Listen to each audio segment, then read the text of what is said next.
Give me the strength!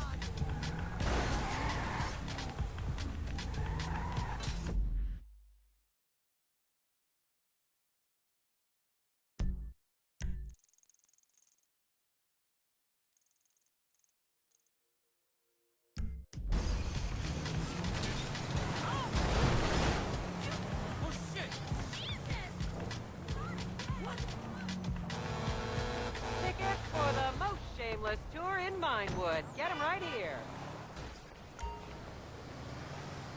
Vinewood's oldest and least pleasurable tour company. Forget the rest. Go with the least. As I am contractually obliged to say, buckle up, everyone. It's showtime. Oh, yeah. That's a sexy car. Vinewood is...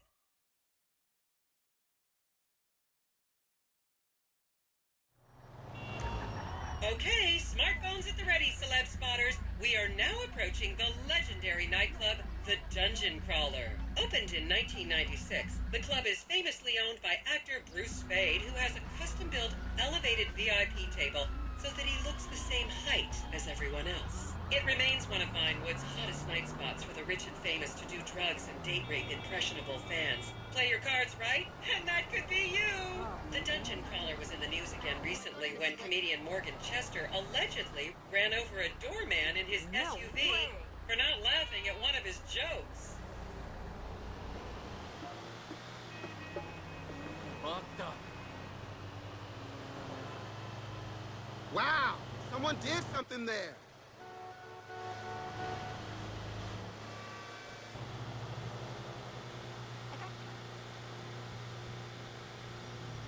Oh, and now a treat for you closet glam rockers on board. We're coming up to the infamous Tequila La Rock Bar.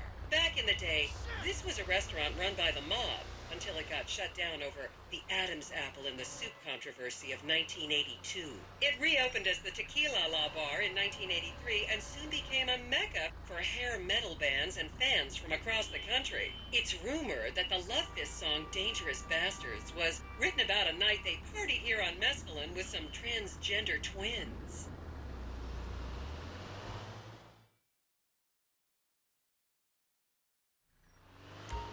Now, this house up ahead is one of the many private residences of action movie director Mark Fostenberg. Fostenberg still maintains he was out of town when a 15-year-old Mexican girl was found dead in his pizza oven in 2007. The case was settled out of court and all charges were dropped. The girl's family now live on the next street. So this is the house.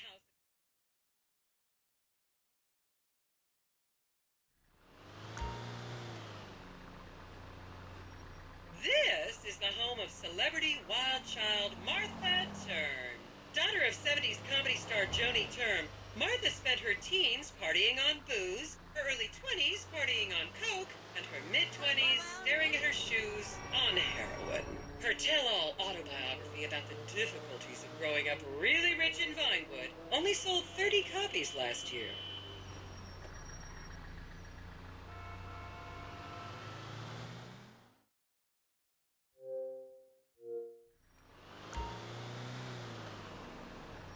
Just up ahead is another place to see and be seen in Rockford Hills, the Richmond Hotel. An iconic entertainment industry hangout, sleazy producer types have been promising to make young girl stars here for over 100 years now. Not gonna lie, did some shameful things in that lobby bar in my youth, but I've put that period of my life behind me now.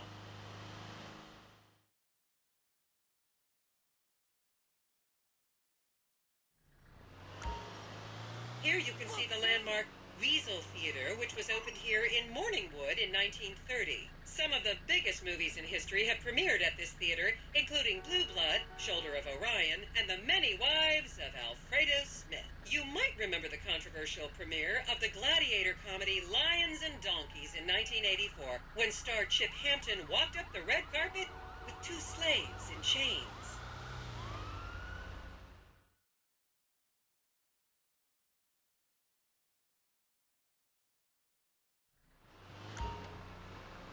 And now to our left, ladies and gentlemen, is the famous Richards Majestic Studios. The product placement for classics like Nelson and Naples and Rum Runner and the not-so-classics like Vinewood Zombie and Shoulder of Orion 2 was shoehorned into the final edits right behind those very gates. Everyone has a favorite Solomon Richards movie. An American Divorce really helped me through a difficult time when I was bankrupting my first husband.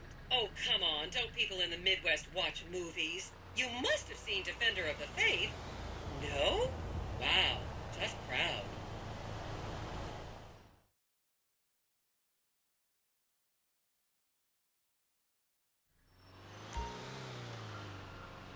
Okay, people, get those cameras out. This is Portola Drive. You won't get a better chance to spot a celebrity in its natural habitat. As you can see, the recession hasn't hit this part of town very hard. These are some of the most offensively high-end designer stores in the country.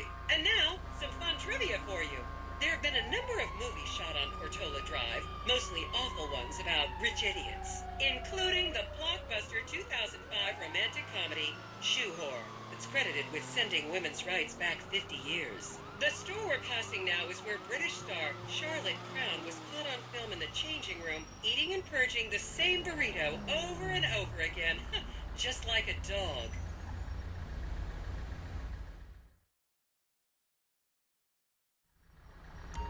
This is the Epsilon Center. Anyone with red hair, please cover it for your own safety. If you really want to meet a famous celebrity, this place is packed full of them. Take an introductory course. It changed my life.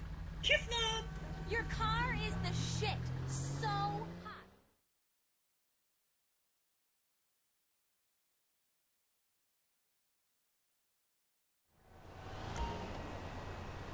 What the fuck? And here is City Hall. This is where the mayor's office is, if any of you care. You might recognize this building from the 20-minute final dogfight to save Earth in the movie Invasion Los Santos.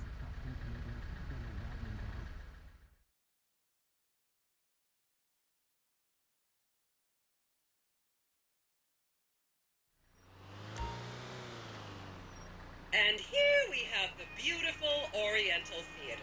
Riots broke out on the theater's opening night in 1928 as desperate fans tried to get upskirt shots of the legendary silent movie star Miriam Turner, much like you're doing today, except with really heavy cameras. My daughter tells me it isn't politically correct to say Oriental anymore, but considering some of the other common terms for Asians in the 1920s, the name could have been a lot worse. There's a saying that to go to Los Santos and not see the Oriental Theater is like going to China and not visiting a burger shop. You know, I've never really understood what that means, but... And here we are, back on the strip. As they say in Vinewood, that's a wrap, folks. I hope I managed to take your minds off the economic downturn for just a little while. I'd like to remind any Europeans that 1% is an insult, not a tip. Enjoy the rest of your vacation.